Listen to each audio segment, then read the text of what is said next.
Good morning, students. I am Rajkumar. Welcome all of you on the e-learning platform provided by RPS Mandava. Dear students, हमने कल exercise 1.3 को पढ़ा था और उसमें मैंने आपको कुछ क्वेश्चनों का अध्ययन करवाया था, जिसमें आपने शायद 6 तक क्वेश्चन आपने कर लिए थे। अब आपको क्या करना है, जो क्वेश्चन नंबर 7 है हम उसकी बात कर रहे हैं। 7 नंबर पूछा है, right 3 decimal expansion non terminate non recurring. अब आपको कोई भी 3 नॉन मतलब टर्मिनेट और नॉन रिकरिंग ऐसे आपको 3 डेसिमल एक्सपेंशन लिखने हैं। तो आप लिखोगे decimal expansion of non terminate non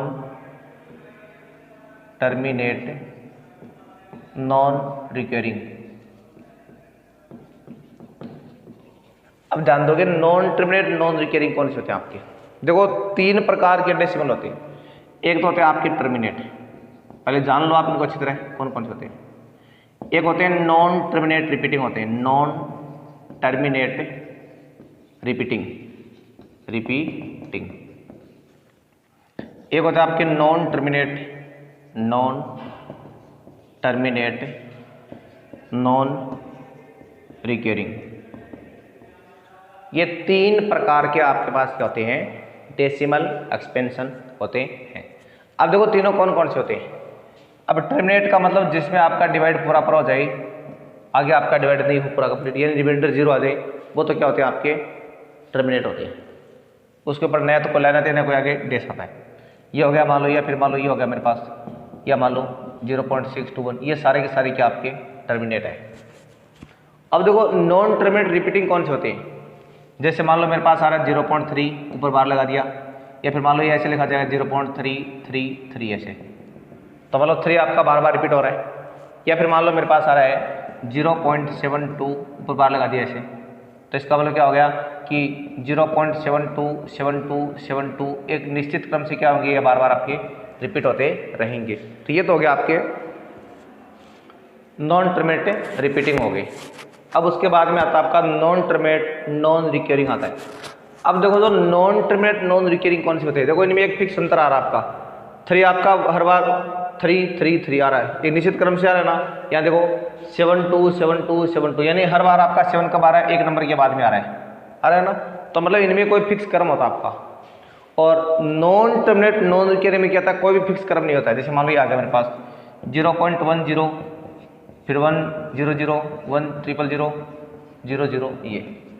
ये आपका नॉन टर्मिनेट नॉन रिकरिंग हो गया, क्योंकि फिक्स क्रम नहीं है। पहले एक आपका 1 0 के बाद में आया, अब 2 के बाद में, 3 के बाद में, 4 के बाद में, तो ये क्या कहलाएगा आपका नॉन टर्मिनेट नॉन रिकरिंग। ठीक है, तो तीनों प्रकार के डेसिमल जान गए आप। अब देखो हमें इस प्रश्न में कौन से प्रकार के पूछे हैं, वो देखिए प्रश्न में आप प्रश्न में पूछा है कि right decimal expansion of non terminate non recurring, यानी इस थर्ड टाइप के पूछे आपसे। तो थर्ड टाइप के आप कोई भी इसके 3 एग्जाम्पल बना सकते हो आप। तो देखो मैंने यहाँ पर कुछ एग्जाम्पल इस तरह से बनाए मैंने। एक तो मैं लिख दिया 1.01, फिर 001, 001, 0001, ये हो गया आपका। ये कोई फिक्स क्रम से नहीं आ रहा है, कितना भी कैसे भी आता रहेगा। या फिर तो आप 2.303003003003, ये हो गए। यहाँ पर भी कोई फिक्स क्रम नहीं आ रहा है। इसी तरह आप लिख दोगे कुछ भी नंबर, जैसे मान लो अपने पास 4.50, फिर 500, 5000, 5000, ये। तो मतलब इनमें भी आपका कोई फिक्स क्रम से नहीं आएगा। तो ये इस तरह से आप कितने भी नंबर वो बना सकते हो। अब उसके बाद देखो क्वेश्चन नंबर हम 8 की बात कर रहे हैं। अब 8 नंबर क्वेश्चन में क्या पूछा है, 3 डिफरेंट इरेशनल नंबर पूछा है आपसे, किसके बीच में, 5/7 एंड 9/11 के बीच में। तो देखो एक तो नंबर आ रहा है मेरे पास 5/7 एंड दूसरा आ रहा है मेरे पास 9/11। इन दोनों के बीच में आपसे क्या पूछे हैं, 3 डिफरेंट इरेशनल नंबर पूछे हैं। अब मेरी बात सुनो, मैं एक बार आपको दोबारा बता दूं, रेशनल और इरेशनल के बारे में जान गए आप, लेकिन एक बात का और ध्यान रखना, ये जो आपके डेसिमल एक्सपेंशन मैंने आपको पढ़ाए हैं, एक तो होता है टर्मिनेट, एक होता है नॉन टर्मिनेट, रिपीटिंग। एक होता है आपका नॉन टर्मिनेट, नॉन रिक्वेरिंग। अब देखो ये दो जो शुरुआत वाले होते हैं ना, ये डेसिमलेशन तो आपका क्या होता है, रेशनल होता है, क्योंकि आप इनको वापस P/Q फॉर्म में बदल सकते हो। अभी हमने पीछे वाले प्रश्नों में ऐसा पढ़ा है। लेकिन जो आपका नॉन टर्मिनेट, जो नॉन रिक्वेरिंग होता है, इसको आप P/Q फॉर्म में कन्वर्ट नहीं कर सकते, इसलिए ये क्या कहलाता है, आपका इरेशनल नंबर कहलाता है। ये बात समझ में आ गई आपके। अब देखो प्रश्न में आपसे क्या पूछा है, उसको देखिए आप सारे। प्रश्न में पूछा है कि इन दोनों नंबरों के बीच में आपको 3 डिफरेंट इरेशनल नंबर प्राप्त करनी है। अब इरेशनल नंबर प्राप्त करने का मतलब आपको कुछ इसी तरह की फॉर्म के नंबर चाहिए आपको इनके बीच में, वो भी। तो पहले क्या करेंगे, यहाँ पे इस 5/7 का आप डेसिमल एक्सपेंशन प्राप्त कर लो, कितना आएगा। तो डिवाइड किया आपने 0 पॉइंट, फिर आपका हो गया 7 टाइम 49 1 0, अब हो गया 1 टाइम, फिर बचा 3 0, फिर 4 टाइम 28, बचा 2 0, अब हो गया 2 टाइम 14, बचा 6 0, अब हो गया 8 टाइम 6।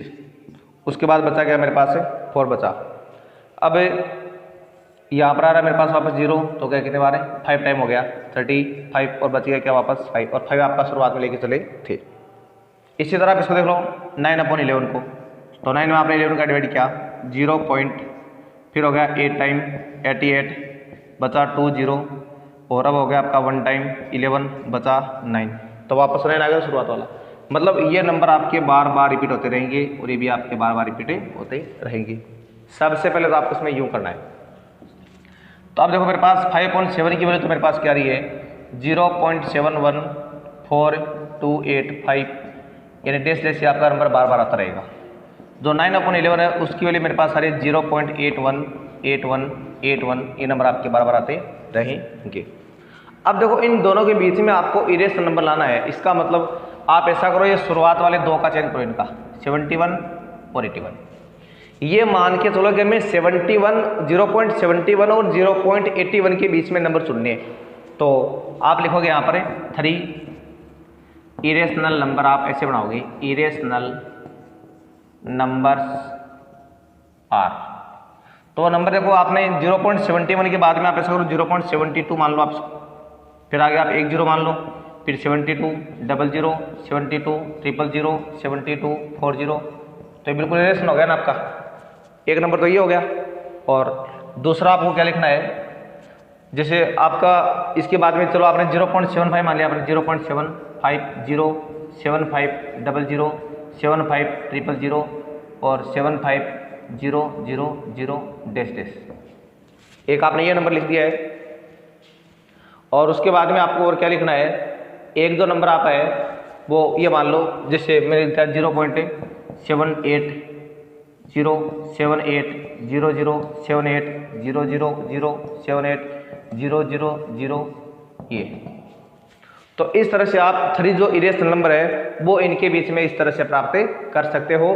तो ये तो था हमारा प्रश्न संख्या कौन सा 8 था, और 8 में आपको इस तरह से प्राप्त करना था। अब देखो आप क्वेश्चन नंबर 9 देखो। अब जो अगला क्वेश्चन आपका है नेक्स्ट, उसमें आपको क्या करना है, इनको क्लासीफाई करना है।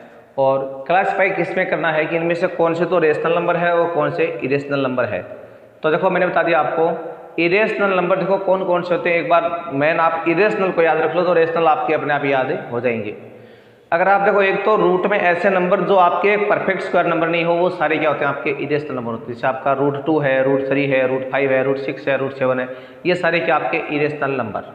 और अगर आप एक डेसिमल एक्सपेंस की बात करना चाहें तो जो आपका नॉन टर्मिनेट, जो नॉन रिक्वेरिंग होता है, वो भी क्या होता है आपका एक इरेशनल नंबर होता है। ये भी आपको ध्यान में रखना है। और इसके अलावा अगर आपके पास इन्फिनिटी या माइनस इन्फिनिटी आता है, वो भी क्या होते हैं इरेशनल होते हैं। पाई इरेशनल होता है, या मान लो किसी भी नंबर के अपॉन में 0 आ रहा है तो भी क्या होता है आपका इरेशनल। ये सारे क्या होते हैं आपके इरेशनल। अब देखो इनको, जैसे फर्स्ट पार्ट है मेरे पास √23, मेरे को ये बता दो क्या 23 एक परफेक्ट स्क्वायर नंबर है क्या? नहीं है ना। इसका मतलब क्या होगा, ये इरेशनल हो गया, इरेशनल। ठीक है। अब जो इसका सेकेंड पार्ट आगे √225, देखो 225 क्या है, एक परफेक्ट स्क्वायर नंबर है और आप जानते हैं इसका मान कितना होता है 15 होता है।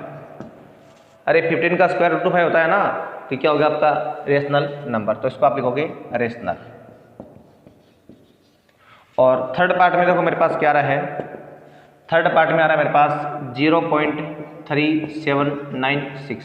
देखो ये बिल्कुल टर्मिनेट आ रहा है, और मैंने बोल दिया कि टर्मिनेट क्या होता है आपका, एक रेशनल नंबर होता है, रेशनल। और उसके बाद में आपको लिखना है फोर्थ पार्ट।